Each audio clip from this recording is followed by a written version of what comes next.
born in Belgrade, in a country that doesn't exist anymore. His father was and it's not his fault that the country doesn't exist anymore. And it's not his father's fault, who was the ambassador at the time in Belgrade. And Ambassador Dino comes from a very distinguished diplomatic family. His father was a major author of the Law of the Sea and a very important person in shaping the Law of the Sea Conference in the 1970s. Ambassador Dino did his PhD at the London School of Economics. He joined the Department of Foreign Affairs, the State Department of Indonesia, in 1987. He served in North America from 2002 to 2004. And recently, before becoming the ambassador, he was special staff for international affairs and the presidential spokesman for President SBY of Indonesia from 2004 to 2010. He is a best-selling author. I'm told 2, maybe 3 million, 4 million books if there's not the IPR on the books. And the title of that one is Harus Bisa. Who can translate that for us? Harus Bisa? Yes, we can. And he's very active on Twitter and Facebook, and he's a very famous personality. And among other things, he's named as one of the 500 most influential Muslims based on a political category published by the Royal Islamic Strategic Studies, an independent research entity based in Amman, Jordan. Please join me in welcoming Ambassador Dino Djalal.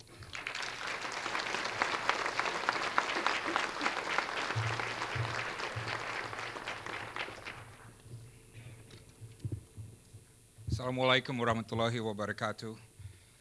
Shalom, Swastiom, and as you say in this country, what's going on? Richard, Jim Ellis, Patrick, and Greg and Judy, and all good friends here, thank you very much. But where's my teleprompter? I'm very glad to be here today, and I want to thank Richard for organizing this excellent APBO conference at USC. You know, I've never met anyone, you must agree with me, I've never met anyone with so much energy and optimism as Dick, you know. Yeah.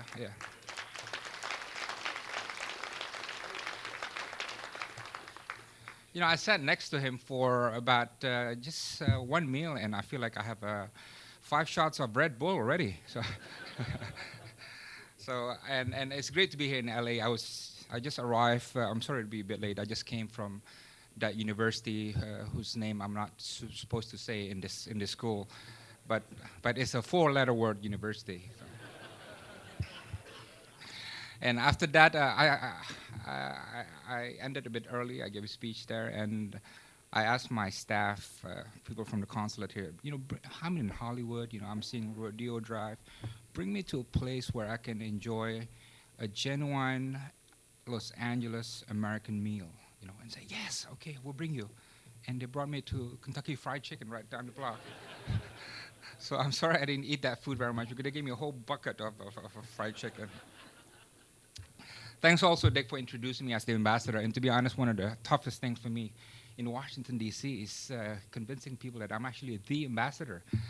You know, I have this, as an ambassador, I get this perk having a driver. And he's a very good-looking man, you know, very distinguished-looking, like James Bond. And every time I have people over for dinner, I would stay in front of the gate and with my driver next to me, because they would come with the car, and my driver's supposed to pick up the keys, you know.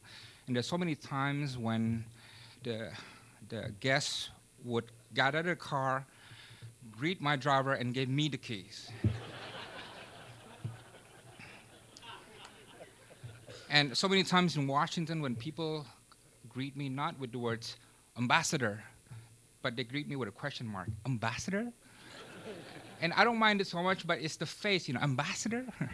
Right. I studied here in 1979 or 1980 when my father was posted in Washington, D.C. And America has changed so much since then.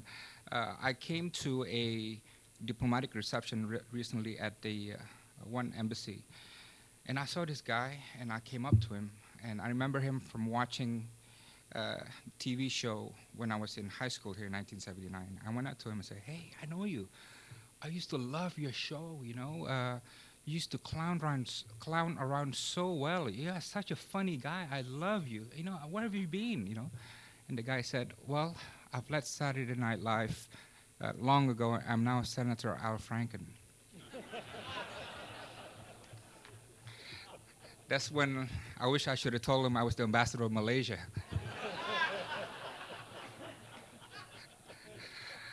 And my son Keanu also likes it here. I have a son, and you know, I've been trying to get him to like politics and diplomacy for so long. He's only 5 years old. But you know, since he's arrived in the United States, he loves the country so much. You know, one day he came up and he said to me, "Dad, you know, I love America now. I get it. You know, so and I think I like this politics and diplomacy stuff, and I'm going to be president," he says. You know, I said, "Yes, president of Indonesia, right?" He said, "No, president of the United States," he said. Well, look, thank you so much for coming here. I'll be very quick. I just want to mention 3 big points to serve as your dessert, and I thank you for your attention. The first is about Indonesia, my country. In 2000, I was sent here as a political counselor at the same embassy where I'm now ambassador. And in the year 2000, Indonesia was very hard sell for me, because you know, it's almost like where Egypt is now. We just President Suharto had just stepped down. Our economy was in deep shambles. It was minus 13% growth, or negative growth. We had conflicts in East Timor. We had human rights violations. Our democracy was completely unstable. There were demonstrations every day. There were ethnic conflicts. There was bloodshed in Aceh, in Papua. You know, everything we did seemed to go wrong. Indonesia was a very difficult country. In fact, my favorite columnist, Thomas Friedman, said Indonesia was a messy state. You know, because Russia also, he said, which was too big to fail and too large to work, something like that, you know. And it was very difficult for me as a diplomat to sell Indonesia at the time, because the feeling was that Indonesia was going to break apart, right? Indonesia was so big, it was just going to be like Soviet Union or Yugoslavia. It's just so many ethnic groups and so on and so on. Indonesia was also burdened by an impossible ability of its new elite to lead the country. And at the time, we did have a lot of political instability. Between 1998 until 2002, we had an average of 1 president every year. You know, that's the kind of instability that we had. And also, there was a feeling of low self-esteem. You know, Indonesians, it didn't feel good to be Indonesian in the year 2000. We did too many things were going wrong. And so on and so on. So fast forward, and I'm now here, and it's much different, the Indonesia that I'm representing today. Today, Indonesia is the largest economy in Southeast Asia. At the height of financial crisis, we grew by 4%, and now we're aiming for 6.5%. We are a G20 economy. We are a country that has that rare ability to combine democracy with stability. You know, you look at all the democratic transitions around the world, there are only 3 possibilities. It goes stronger, it stagnates, or it decays and crumbles. A lot of it are in the stagnation and decay phase, and very few are getting stronger. Indonesia is one of them, and we have been able to combine that democracy with stability. Which is quite rare. The present government has been in power for 6 years through routine, free and fair elections. And also, we have been able to combine our democracy with Islam and modernity and women's rights, right? And decentralization. You know, how many countries in the world can achieve all these things thrown in the same bag together? I know this is precious because I realized how important this was when I went to the Middle East for the first time in 2005. There are few countries that have what I would call 3-in-1. You know, if you go through the Middle East, most countries are Islamic, right? So that's 1 out of 1, right? But if you ask how many countries are Islamic and modern, right, the number goes down quite significantly. And then if you ask what countries are Islamic and modern and are democratic, then the number goes down quite, it's almost none actually, right? But then if you throw more things like women's rights and decentralization, then it becomes even more complicated. Indonesia achieved all those five almost effortlessly, and in such a short time. Within less than 10 years, we become a stable, strong, dynamic democracy, the largest democracy in Southeast Asia, arguably the most stable democracy in Southeast Asia, and certainly the largest, the third largest democracy in the world, next to India and the United States. But what is different about Indonesia today is a sense of confidence. You know, this is something very new. I've never felt this, you know. I'm 45 years old, and I've never felt so good about Indonesia. You know, we got a lot of problems now, of course, a lot of political problems and some economic shortcomings and things like that. But we feel that we're in the right direction, and there was a poll recently, and it found that 85% of Indonesians believe that the country is in the right direction.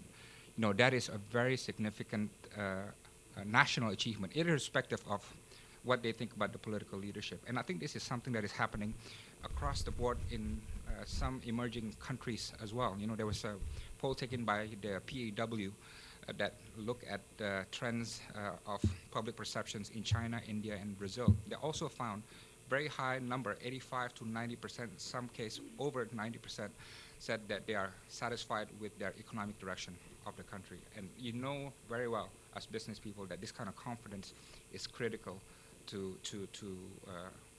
our prospects. So that is one thing that is quite different about us today, this sense of can-doism, this kind of this sense of economic and political confidence and optimism.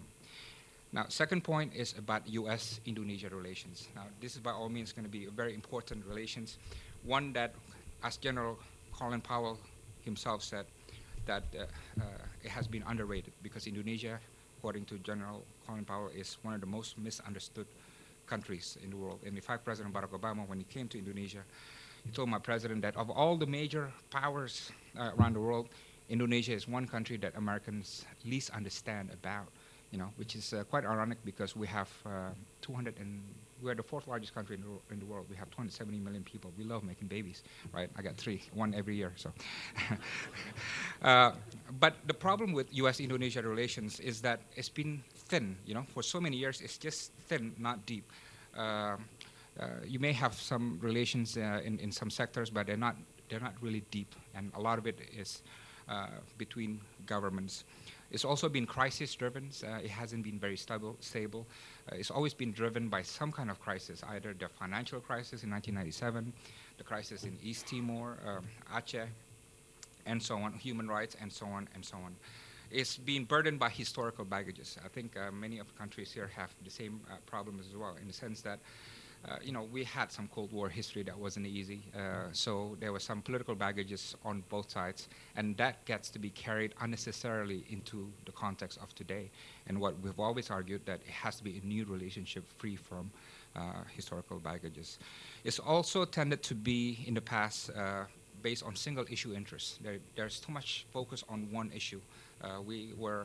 A military embargo was imposed upon Indonesia, and so much attention politically and also by the media was focused on that aspect of it. So it didn't seem biased, balanced. It seemed very focused and imbalanced on certain things. There was a lot of focus on hard power, and we were not so comfortable about it because every time something was discussed, it's always about some military relations and things of that nature. And we've always thought, no, this has to be a soft power relationship. And this is one reason why China has been very successful in Southeast Asia, because China's engagement and outreach into Southeast Asia has focused almost totally on soft power engagements, right? This is something that was somewhat missing in the U.S.-Indonesia relationship. And as a result, comfort level was low. I think in the last 10 years or so, or 8 years, this is polls taken by PEW, and international polling showed that public confidence, or the public image of the United States and Indonesia, especially after the Iraq War, declined somewhat. Right? I think this is something that was a worldwide trend as well. And sadly, for so many years, even though we had a long history of relations, In Indonesia, there was no clear U.S. policy. And in the United States, there was no clear Indonesia policy. You know, every time there was an election season, things just stop. You know, and then we had to scramble back and forth to maintain the relationship on what do you call it, autopilot, right? So the conclusion was, for so many years, there was some kind of mismatch between our potentials and our progress or lack thereof in the relationship. And this is why the comprehensive partnership that was signed last year by my president, President Yudhoyono, and President Barack Obama is so important, because it transformed that relationship. It made that 20th century problem saturated relationship into a 21st century relationship. Now, this 21st relationship has to be different than the previous, and I suspect America's relationship with other countries would have this kind of thinking and spirit as well.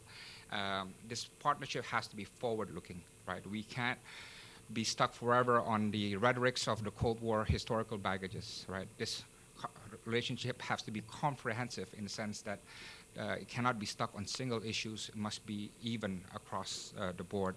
This relationship must focus a lot more on soft power issues. You know, I like the fact that now commerce, yeah, Joel is here, and trade and investment and students, what you're doing, Richard and Jim, is just so great, because that should be the driving force of our relationship. And there is an element in the declaration called partnership based on equality. I like this part because I really fought hard to get this printed in the declaration. But I'll give you a hint, you know, in America's dealings with many developing countries, with emerging countries, this term, this emphasis on equal partnership will be important. It may not seem important to you because you're the superpower, you know, you're so powerful, right? But to countries that are on the other side of the table, this is very sensitive issues, because they want to be able to sit down with you on the same table and stand up as equals. And they want to be able to be assured that when there's agreement, that we can agree to disagree, right? So that's why I would call this although I don't use this publicly, an a la carte partnership, right? What does that mean? Both sides are free to choose what they want to partner on, right? So if they think certain areas they can move on a great deal with 100% force, then we do. If not, then we don't, right? So it's a very easy, flexible, forward-looking, comprehensive partnership based on equality. And this is going to be very important because, you know, Indonesia and America does have a strategic aspect to our relationship. Indonesia has the largest Muslim population in the world. More Muslims in Indonesia more Muslims live in Indonesia than in the entire Middle East. America is the highest greenhouse gas emitter in the world. Indonesia, we have the antidote, which is the tropical rainforest. 30% of the world's tropical rainforests come from Indonesia, which means that we've been giving all of you free environmental service. Right? And it's also a relevant partnership for the new agenda, because I do think that in the 21st century, issues such as tolerance and multiculturalism will come to the fore. I'm so glad to see America now, after I returned since 1979. America is just so much more multicultural today than I found it 30 years ago, you know. Everywhere you go, in the workplace, in universities, in the State Department that I deal with, America is just so multicultural. And that is a foundation upon which the Indonesian Republic is based on as well. And we have agreed when we talk with American government officials that promoting multiculturalism and religious freedom is going to be part of the new global agenda between Indonesia and the United States. So the conclusion is that this is not just a bilateral affairs. You know, this is a partnership that is strategic to the region and also strategic in addressing many of the global issues that bind us together.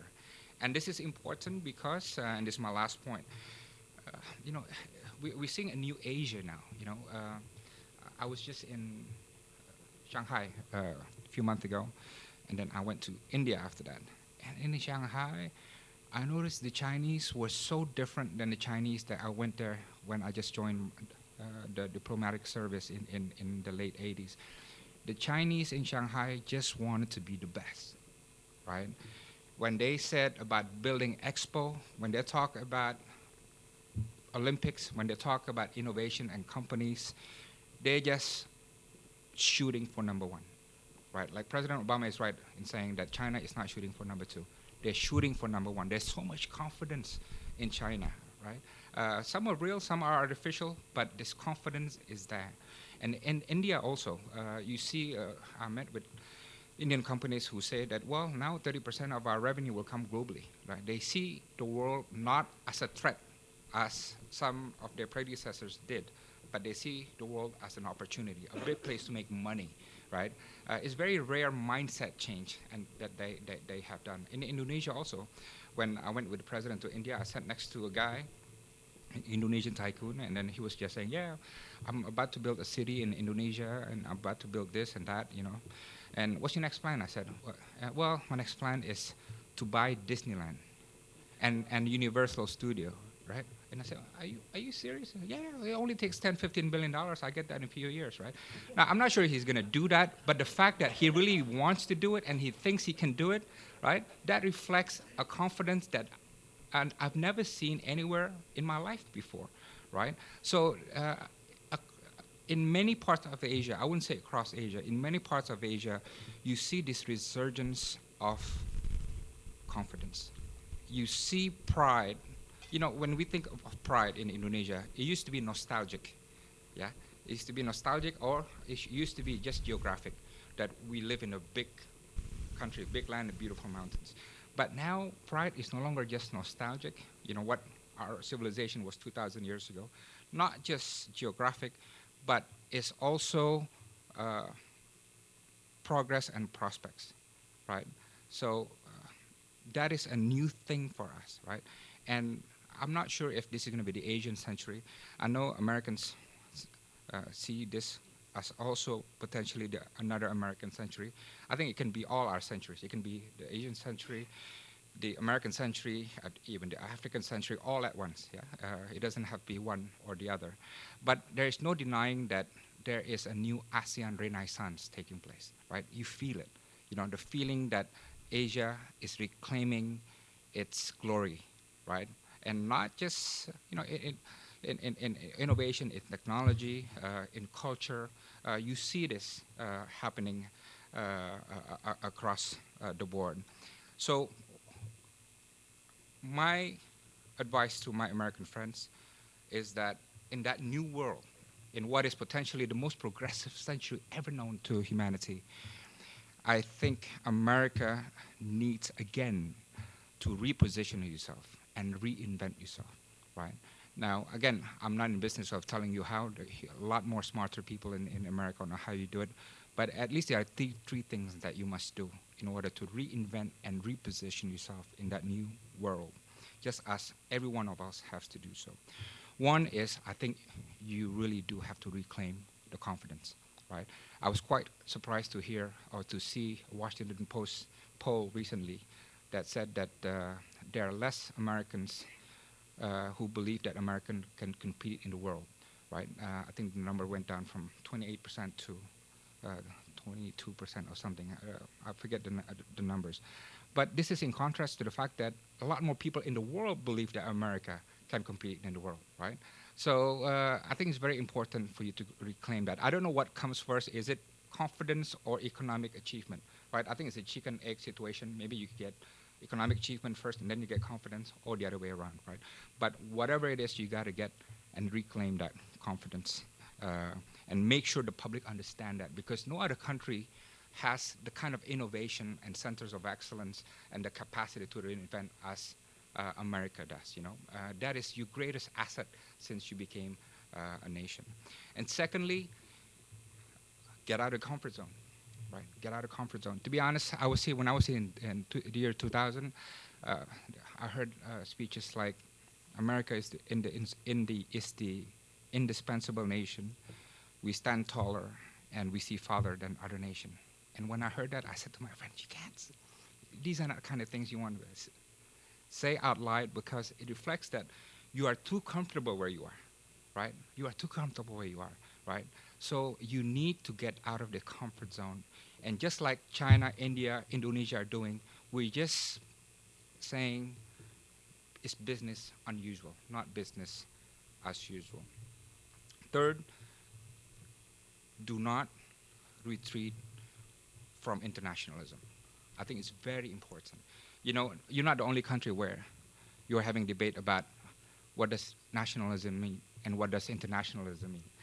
I think it's very wrong to pit nationalism against internationalism. In Indonesia, we got politicians also who argue that, right? That Indonesia is such a great country, forget about the world, right? So they pit nationalism against internationalism. Whereas I think, and I believe passionately, that nationalism and internationalism are two sides of the same coin. You know, one supports the other, one reinforces the other, and one in fact strengthens the other. So I think America as a global player, as a country that shaped the world in the 20th century, will be able absolutely to also shape again the 21st century, although probably in a different way. But the best way for you to do that, the first step is to never let go and never retreat from your internationalism. I thank you.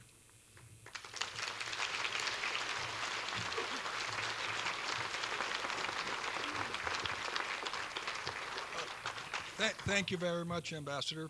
It's time for a few questions, but before there's any questions, I'd just like to make a comment. The man who's going to buy Disneyland, how many times did he read Harus Bisa? Yes, we can. So he got the idea from the ambassador. Questions? By the way, just one comment. That thing, Harus Bisa, yes, we can. I wrote it before President Obama made that speech, just to be clear about that. So this is an IPR issue now, whether...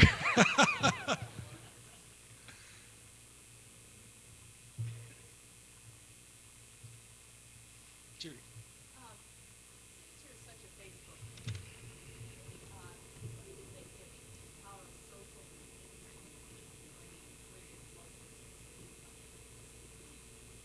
Well, I think we're just touching the tip of the iceberg, Judy, because when I joined the Foreign Ministry in 1987, and I worked at the North American desk, the contacts between governments were very limited. I would call the ambassador or the, what do you call it, the staff probably 2-3 times a week, go for coffee, make telephone calls, write letters, and that's the extent of our contacts in the context of bilateral relations, right? But now Indonesia is the 3rd largest Facebook user in the world after United States and the UK. I think someone even said number 2 already, right? Right, number 2, right, Joe? Yeah, good. And we have a large Twitter following and large numbers of people who have email accounts. And what does this mean?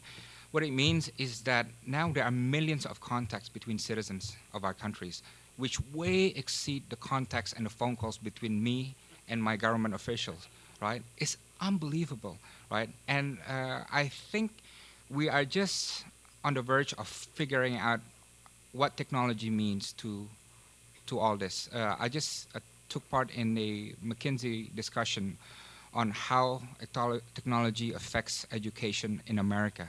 And even in America, they're trying to figure out what is the best use to integrate technology in education. It is the same question that is being asked across nations. But my embassy has done one thing to connect people using technology. Now we use, we have a program called Skype Friends, Indonesia, USA. What we do is every week we connect an elementary school in Indonesia with elementary school in America. It's 1 hour, and Skype is free, right? So we're not like Joel, the U.S. Embassy, which has billions of dollars to spend on public programs. So that's what we do, and we launched it last week. It was quite good. They're all really connected with one another. In the end, they were all singing "Heal the World" by Michael Jackson. They were all crying and all that, you know. So, anyways, it's a good way of exploring how technology can help bridge people to people and also advance education. Yeah.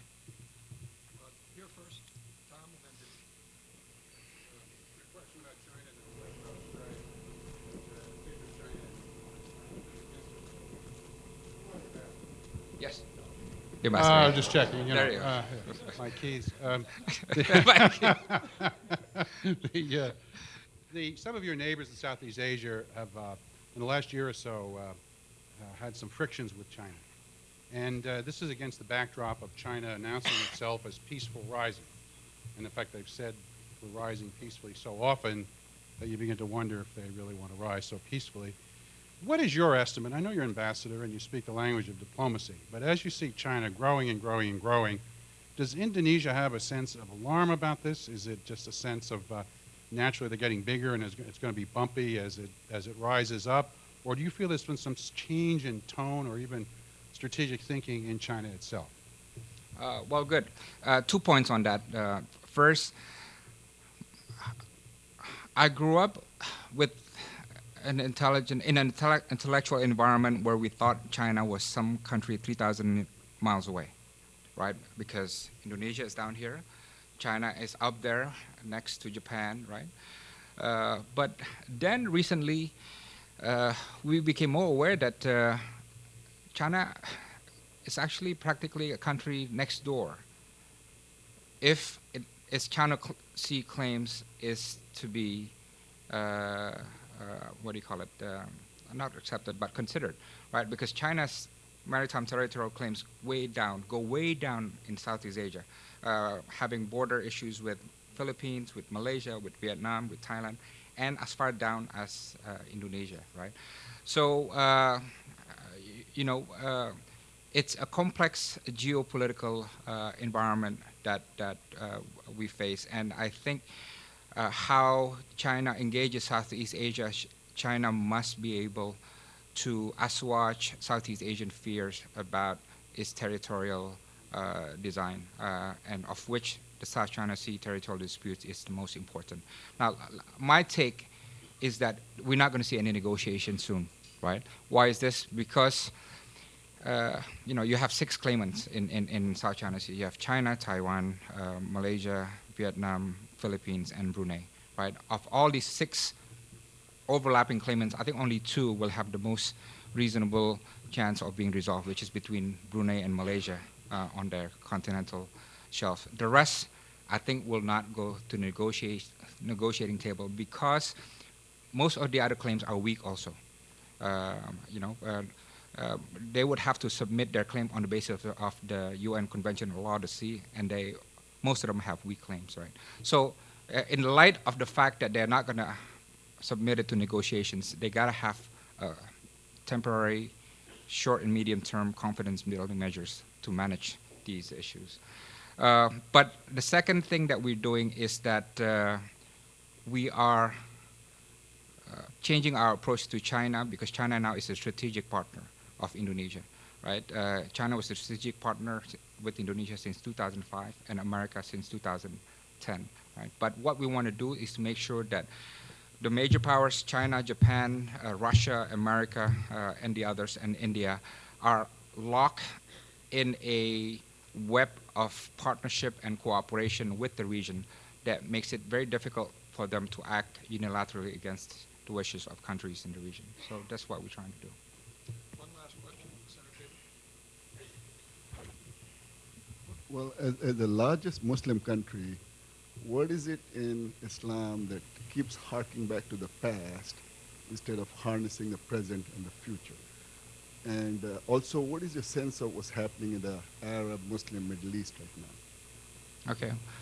Well, thanks for that very easy question. You know, it's one of the big questions that we've been trying to grapple with, because we find that the missing piece of our thinking about Islam is that we gloat too much about the past, right? Many Muslims, or not many Muslims, some Muslims think that our glory days were in the 13th century, and it was robbed from us by Western powers, right? Some leaders in Islamic countries in Middle East actually believe this, that you know, since the Ottoman Empire crumbled, then Islam was robbed of its glory. We in Indonesia do not believe that. We in Indonesia believe, first, that Islam can reclaim its glory without destroying the West. In fact, we can do it by embracing the West. You know, just the same way that Western population, Western scholars embrace Islamic science and then make that part of the Western Renaissance. And secondly, we think that Muslims do not have to fear globalization, right? Because, look, Muslims are the first globalizers in the first place, right? Now, if they fear globalization today, they're going to lose out, right? So the best way for Muslims to reclaim its renaissance, its glory in the 21st century is by taking globalization by the bull, just as Qatar is doing, just as Emirates is doing, just as Turkey and Malaysia and Indonesia is doing. So we are saying to the Muslim world, look, you know, stop crying over the past, right? Your glory can still come, but you got to be an active participant in globalization rather than be afraid of it. And the one thing that particularly excites me about this subject is several months ago, I went to visit a Islamic leader in the United States. His name is Dr. Said Shed. He's the head of Islamic Society of North America, the largest Muslim organization. And I went to see him and I said, what's new? You know, he said, well, what's new is we've been having these Islamic meetings. All the Muslims from North America come, and we're inviting Jewish leaders to come and speak to us. I said, you're kidding me? That's very new. Absolutely. Do they come? Well, they were very hesitant because, you know, why would these Muslims invite us to their conference and speak to them? But they came, and surprisingly, the response was very, very good, very welcoming. And what happens next? I said, well, what happens next is the Jewish organizations held their convention, the national convention. They invited us, the Islamic imams, to come speak to them. And we were worried because we thought they were going to throw shoes at us because it's never been done before. But then it went very well, right? And what happened was they discovered something new. What is that something new? That something new is that even though in the last 2,000 or 3,000 years, Christian, Muslims, and Jews had always a difficult history, not a century whereby any of them did not have a fight someplace, somewhere. The 21st century can be different. They can chart a course that is different than the past, and for the first time maybe realize the vision of 21st century as a truly a harmonious place among the Abrahamic religions of Judaism, Christianity, and Islam. And I call that pioneerism. People who are not imprisoned by the past, but people who are able to look into the future and take risks. You know, it takes a lot of risk and courage to do these things, right? And I'm quite proud to be able to see this in America, right? And I hope this is something that can happen also in India, in Pakistan, in many places in the Middle East where people say, look, the conflict of the past do not need to be transplanted into our generation. We can make up our own mind and we can shape our own future.